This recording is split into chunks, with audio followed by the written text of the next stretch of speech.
Komið í sæl, Marta Guðjónsdóttir heiti ég. Ég er formaður í Mannréttindaráði Reykjavíkurborgar, auk þess sem að ég er varaborgarfulltrúi. Núna þessar mundir erum við að ljúka við fjárhagsáætlunargerð Reykjavíkurborgar fyrir árið 2010. En leiðarljósið við þá vinnu er að tryggja störfin í borginni, hækka ekki gjaldskrár og verja grunnþjónustuna.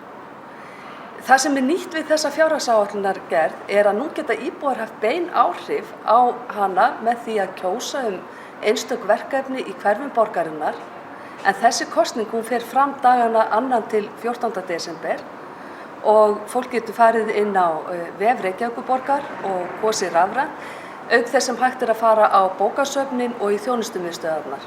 Borgarstjórn samþykkti nýlega að einn dagur á ári hverju yrði helgaður baráttunni gegn einelti, bæði í skólum og á vinnustöðum. Við erum einnig að vinna að auknu öryggi borgaranna því það á náttúrulega að vera sjálfsagður réttur hvers og eins að geta gengið götur Reykjavíkur án þess að verða fyrir ofbeldi. Við erum jafnframt í samstarfi við veitingahúsaeigendur að bæta öryggi á skemmtistöðum borgarinnar.